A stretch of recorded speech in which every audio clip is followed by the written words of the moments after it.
revolutionary act. And I feel that there's so much love here. And there's so many issues that this tackles. There are issues of disclosure, addiction, domestic violence, transphobia within the LGBT community, and it's fun and funny and real. What made you want to tell her story, Jen? Well, for all those exact reasons. So for all of us who have been working in the advocacy for so long, and get really frustrated with like the slow pace of social change, of institutional change, and seeing the violence in our community, particularly against women like Angelica, Black trans women, Black Latina trans women in this country, and also the amount of self-harm and violence and despondency and suicide rates amongst all trans women, a lot of which is rooted in the stigmatization of desire for trans bodies and for this belief that trans women aren't worthy of love.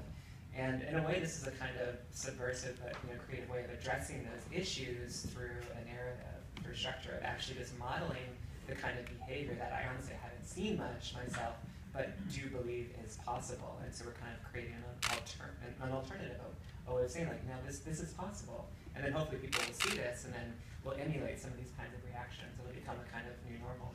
Fantastic. I love the way the tool of the journalist sort of asking questions allowed for us to sort of go into some Trans 101 and go into some of that stuff, but not in a way that felt less sort of didactic or preachy. I love that tool.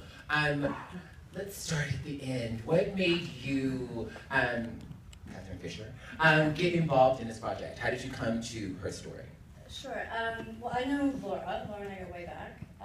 And Laura introduced me to Jen and brought me the script more informally. We just kind of did a read-through at my house for a different reason, and I kind of fell in love with it and then asked them if I could be involved. And they said yes. So I was very grateful for that. And what brought me to it, or why I was interested in doing it, was kind of what you're talking about, is that very real, very simple entryway into some normally complicated topics, told through just a very basic love story, and being able to kind of show people that different way of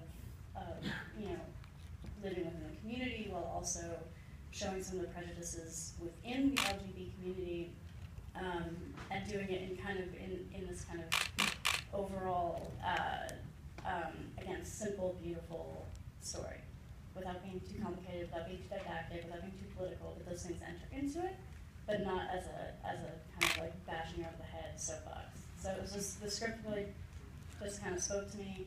We got Sydney then involved, which was really exciting, and then everything kind of took off from there.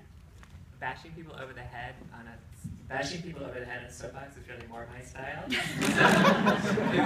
No, for real, it's it was hard to go from writing essays and doing advocacy work where you're going through and trying to convince someone through rhetoric and through intellectual engagement that no, you have to do it this way.